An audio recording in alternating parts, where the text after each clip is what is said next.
Imagine a world where a single drop of your blood could unlock all the secrets to your health. A world where diseases are caught early, treatments are personalized, and healthcare is accessible to everyone, right from your local pharmacy. This wasn't a far-off dream. It was the promise of a company called Theranos. In the early 2000s, this Silicon Valley startup wasn't just another tech company. It was a revolution in the making, promising to disrupt a multi-trillion-dollar industry with its groundbreaking technology. At the heart of this revolution was its founder, Elizabeth Holmes. A Stanford dropout with a compelling vision and an unwavering intensity, she quickly became a media darling. Dressed in her signature black turtleneck, she consciously modeled herself after her idol, Steve Jobs. She was hailed as a visionary, a once-in-a-generation genius. Investors, including some of the most powerful and influential figures in the world, were captivated. They saw in her the next great American success story and poured hundreds of millions of dollars into her company, catapulting Theranos to a staggering $9 billion valuation.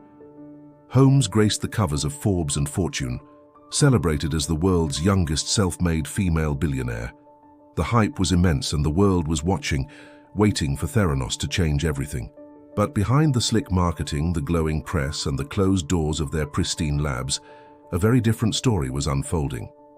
The miracle machine, the Edison, the device that was supposed to run hundreds of tests on that single drop of blood, was a catastrophic failure. It was unreliable, inaccurate, and simply didn't work as promised. Insiders, brave employees who dared to question the narrative, knew the truth. They saw the constant errors, the manipulated data, and the desperate attempts to cover up the technological shortcomings. To maintain the illusion of success, Theranos resorted to a web of deceit. Instead of using their own faulty technology, they were secretly running patient samples on commercially available traditional machines from other companies, completely defeating their own purpose. The results they did get from the Edison machines were often wildly inaccurate. This wasn't just a business failing, it had real-world consequences. Patients were receiving incorrect medical information, leading to misdiagnoses, unnecessary treatments, and profound anxiety. People were told they might have serious conditions they didn't, or worse, given a false all-clear for diseases they actually had. The promise of better healthcare had become a dangerous lie. The first crack in the facade appeared in 2015, thanks to the investigative journalism of John Carreyrou at the Wall Street Journal.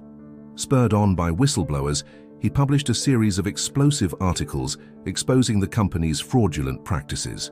At first, Holmes and Theranos fought back with denials, threats, and an army of high-powered lawyers, but the truth was a force that could no longer be contained. More sources came forward, federal regulators launched their own investigations, and the once impenetrable fortress of Theranos began to crumble. The fallout was swift and devastating.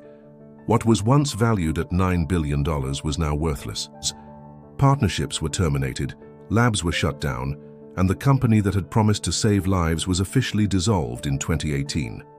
The story shifted from the business pages to the courthouse. Elizabeth Holmes and her former partner, Sunny Balwani, were indicted on federal fraud charges.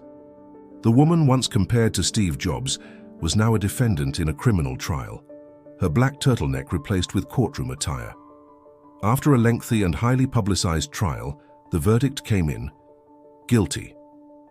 The $9 billion empire, built on a foundation of ambition and deception, had collapsed into nothing, leaving behind a trail of betrayed investors, misled patients, and a cautionary tale for the ages.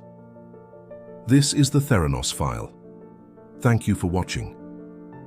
If you found this story as compelling as we did, make sure to hit that subscribe button and ring the bell so you don't miss our next investigation. See you in the next file.